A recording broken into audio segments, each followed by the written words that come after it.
Have you ever looked at a problem, felt that deep pull in your gut that something needs to change, and then immediately heard that little voice in your head say, "But who am I to fix it?" If you've ever felt kind of overlooked, or maybe just plain unqualified, like leadership is for other people, then this is for you. We're going to talk about a totally different way to lead, one that doesn't start with a fancy title, but with a simple choice. We're all kind of taught that leaders are just born that way. They've got the charisma, the right resume, the corner office. But what if that's not the whole story? What if real, impactful leadership doesn't start when someone else picks you, but when you choose to step up? So our journey kicks off right here with what we're calling the call of the builder. This is all about recognizing that the world is changing, and so is our idea of leadership. It's not about hunting for a position of power, it's about seeing a need and responding to it, even when you feel completely unprepared. And let's be real for a second. It's not just that we have a shortage of leaders. We have a shortage of the right kind of leaders. People are just so tired of the ego, the performance, the whole show. What everyone seems to be hungry for is something real, something with purpose. This slide lays it out perfectly. You've got two paths. The old way is the ruler, the person who wants control, who lives for the spotlight, but the world is crying out for builders.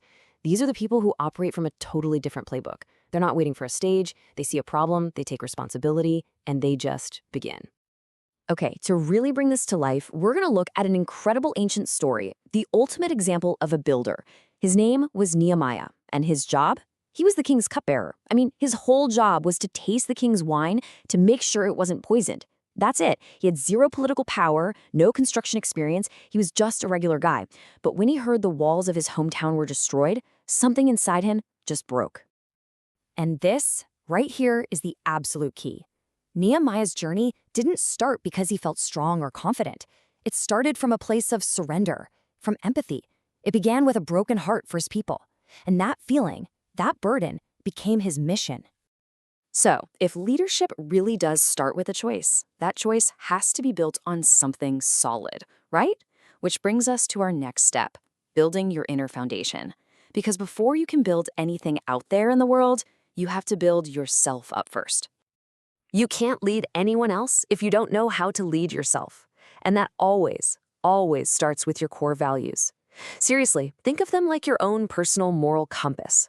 When things get confusing or tough, and you have to make a hard call, your values are what keep you pointed in the right direction. But here's a really important distinction. A lot of our values are just inherited. We pick them up from our families, our culture, without ever really thinking about it. A builder, though, takes the time to consciously choose their values. They do a personal audit and ask, okay, does this thing I believe actually line up with the person I want to be and the work I want to do?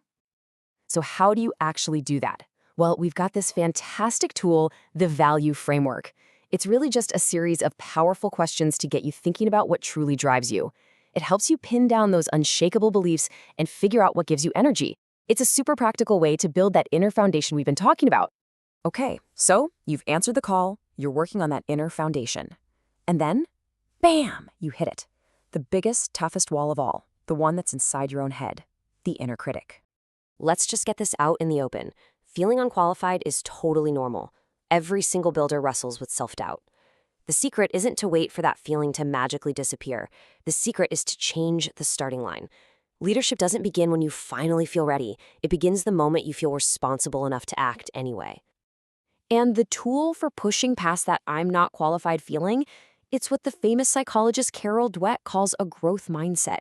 It's this simple but honestly life-changing belief that who you are right now isn't set in stone. Your abilities can grow. Unqualified is just a starting point, not a life sentence. So how do you actually get better? You use this incredible cycle, the confidence loop. Now, pay close attention to what comes first. It's not confidence, it's action. You take a small, scary step. You do the thing.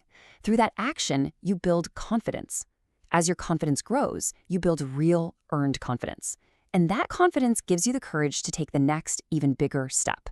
It all starts with action.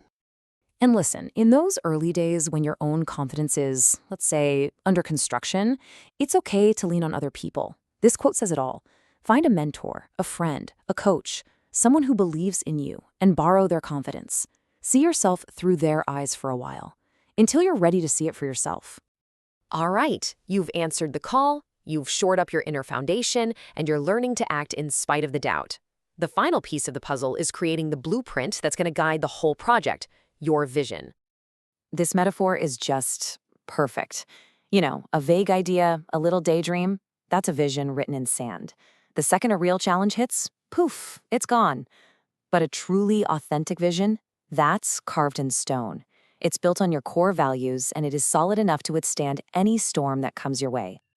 So, how do you make sure your vision is carved in stone and not written in sand? Well, here's another great tool, the CLEAR framework.